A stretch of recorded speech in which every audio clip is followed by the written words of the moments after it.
Speaking of Cora, ESPN's Buster Olney with an interesting tweet saying, quote, "It'll be interesting to see if Alex Cora emerges as one of the candidates to run Boston's baseball operations. He has a broad range of experience, and others in the organization felt he increased his presence in the player development this year." This is where we're going to begin our deep dive as we welcome back the Boston Globe's Dan Shaughnessy, John Tomase, Red Sox insider, and Tom Giles as well. You know, you mentioned it, that for now, Shaughnessy, Alex Cora has clearly sort of won the favor of ownership. He's come out on top. Do you think that is indicative of him sticking around with the team? And does that mean maybe he could move into the front office? Or do you think that's a bridge too far to basically pull a Brad Stevens? Well, he's only got 1 year left in his contract, so they'll have to clean that up in some fashion before the start of next spring training, because you don't want that issue going into the spring. But that said, Trenni, I would not move him into the front office. I mean, I think that's in his future. He's still a pretty young guy, and he's great in the dugout. I mean, he sees things. He's spent his whole life preparing to do what he does, which is manage games. He notices when pitchers are tipping and all that kind of thing. I just think he's best used there. And his philosophy is a little bit in conflict with the way ownership has pivoted since 2019, which is to not go crazy spending, to be in the big middle with their spending, and to let guys come here, establish value, and then go elsewhere to get their money. You know, you saw that with Walker, with Eovaldi.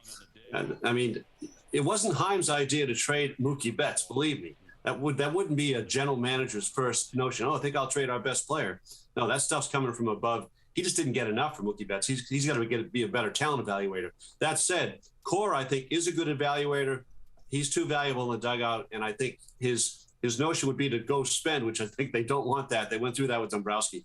Yeah, I agree that he's more valuable in the dugout than he would be in the front office, but I do like the idea of having a guy who would be in the front office that can push back against ownership a little bit, and I feel like Alex Cora is one of those guys because Chaim Bloom was basically a yes man. He was just going to do whatever they asked him to do, which is, it feels like what he did the entire time. I do like the idea of going out and getting somebody that's going to challenge them a little bit and push for making a trade or signing a big-time free agent. God, I am so much a no on Alex Cora running the baseball operations. You need someone with experience. He has absolutely none. He's a very good manager. I think he's really had a great year, honestly, for this team. But to say that Alex Cora is suddenly going to run Brad Stevens, it's very different. He doesn't have a whole minor league system to worry about. He doesn't have a 25-man roster to worry about. He has contracts that are slotted by the NBA, so he doesn't even have to worry about that so much.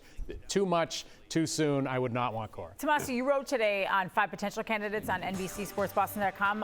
Who on this list do you like? I don't know if I like any of them. Come on, Brandon Gomes. To be honest, but I think Brandon Gomes is interesting to me because he played. So we're getting a different perspective. Again, you run into the same problem. If you hire him, if you hire Carter Hawkins, Sam Fuld, you're talking about someone who has never been in the #1 chair. I think we saw with Chaim Bloom how important that is. Brandon Gomes is local. He went to Durfee High. He's from Fall River. He pitched for the Rays. So there's at least that. And he's a former player. I like that aspect of it. All right, well, MLB Network's John Morosi throwing out a couple more candidates. Maybe you guys like these names more. Cleveland's Chris Antonetti and the A's' David Forst are 2 names being mentioned in the industry today as potential candidates to become the next Red Sox president of baseball operations. David Forst, like, we're going to an even smaller team than the Rays. Like the A's, the Rays guy didn't do it well enough, so we're going to go to the A's for David Forst. He's a Harvard guy, like, no disrespect. I can't countenance that, Trenni. I can't do that. Can we get someone who has some experience in a big market, Dan Shaughnessy? I think that's important. Well, one thing, the Antonetti name amuses me a little bit because he's worked with Francona the last 12 years, who hates the owners here. And I just can't imagine Antonetti's going to say, hey, I think I'll go work for those guys that Tito loves so much. You know, that's an unlikely scenario. A name that I think Pete Abraham put out there was Tim Naring. And, you know, Tim Naring has worked for the Yankees, which is a big market, as we know. He's got a pretty cushy lifestyle now. I don't know if he's really up to it. He's a little bit older by today's standards with all these young guys, so probably not. But I'm with what John said. I like the local guy and the guy who played. I'll take him over the Sam Fulds of the world. Thank you very much. But is that guy going to spend money? Like, do you think ownership, Giles, is? Because that's my biggest concern. Are you going to just go out and get somebody who is going to maybe push back a little bit, maybe make a move here or there, but isn't going to say, listen, if you want what Sam Kennedy said at the top of the show, we expect to win World Series, we want to be winners, well, we got to spend some money to do that. Is ownership, do you think, ready to spend money again?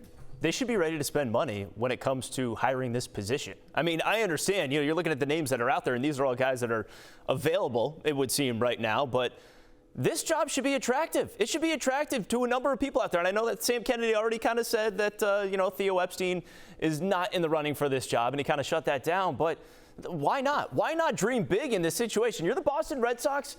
You have room on your payroll. You got a loaded farm system.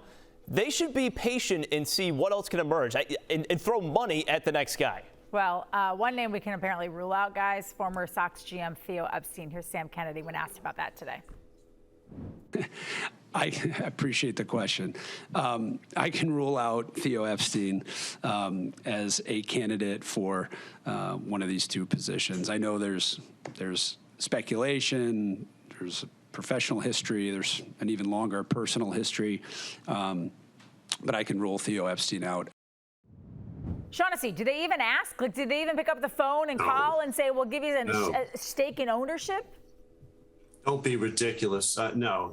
He will come back on his own terms to a team. He'll be like the Stan Kasten of the baseball world. He'll be a former GM who was part of a group that buys a team. That's where he's headed next. He doesn't want to be commissioner. He's 49 years old, too young for that. It's like being a Supreme Court justice. It's all you ever do again.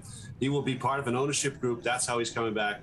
Not coming back to pick up the torch for Chaim Bloom and run this thing anymore. He knows these guys too. And I'm telling you, the next guy is not going to have the clout that Dombrowski had. You're going to be, up against the wall to keep the payroll down. Don't go crazy spending. You don't have that kind of freedom anymore. This is all coming from above now. And the question is, are they still in the winning business or are they in the making money business? Are they even an attractive job anymore, Tomase? That's what I wonder. Yes. Yeah. Oh, they are. Okay. So listen, we went through this the last time. They couldn't really get anyone to interview. The only guy they talked to was Chaim Bloom. They hired him. If you look at it, Theo was not treated well on the way out the door. There's still hard feelings there. Ben Cherington wins the World Series, gone. Dave Dombrowski wins the World Series, gone. Chaim Bloom comes in, does what they want, cuts payroll, builds a farm system, gone. They all get 4 years. All these names we're talking about, Trenni, they're all 35 to 45. They have kids. Who wants to move here for the possibility of being fired in 4 years? No, I don't think it is. I don't think it's not as attractive as it should be. Dan, you disagree? You said, yes, it is an attractive job. Well, I think because they're not in bad shape for the next guy. The next guy is probably going to look better than Chaim because the farm system is better now. They're under the tax threshold. They can do some things. There's more, ability to do things now. So, yeah, I think the next guy looks good compared to Chaim no matter what he does. Yeah, absolutely. Someone comes in and makes a trade in the offseason, and before you even play game one of 2024, people are going to consider that a win because you've already added to the roster. Yeah. I mean, it feels like it's all upside. And again, you get the room on the payroll. And you're all comparing everything to what happened. I just think ownership looks like an unstable situation because of the turnover. I'm starting to wonder if there are some whispers in the hallways that that's not a great place to go.